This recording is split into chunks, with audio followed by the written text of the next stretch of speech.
Ayan guys, welcome back ulit to my channel. Magluluto tayo ngayon ng lupa soup with miswa. So ito na po ang ating mga ingredients. Ayan.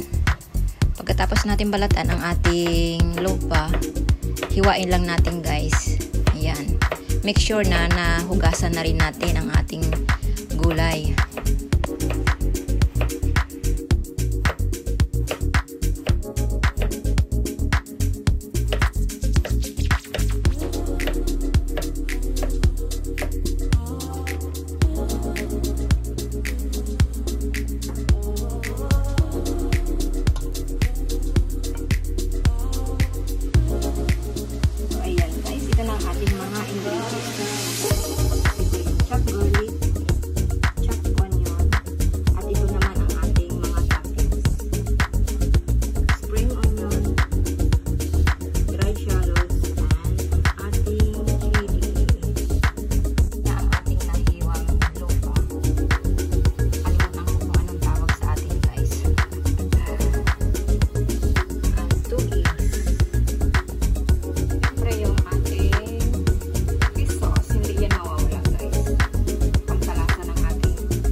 And add cooking oil.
Ayan, kumulo na ang ating soup.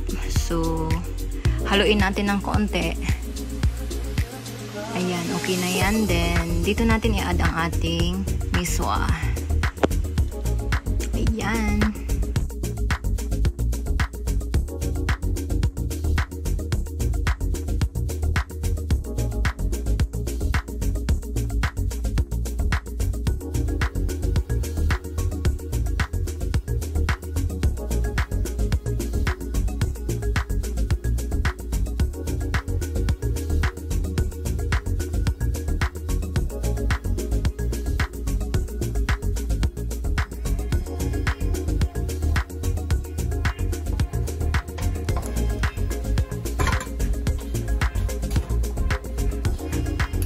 And then, dito natin i-add ang ating scrambled eggs. So, ayan guys, luto na itong ating soup. So, dito na natin i-add ang ating toppings.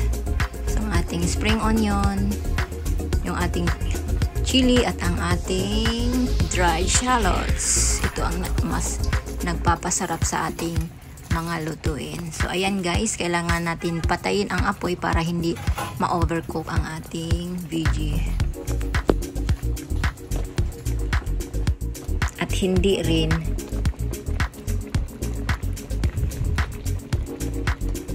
mag-dry ang ating soup. So, ayan, luto ng ating soup guys.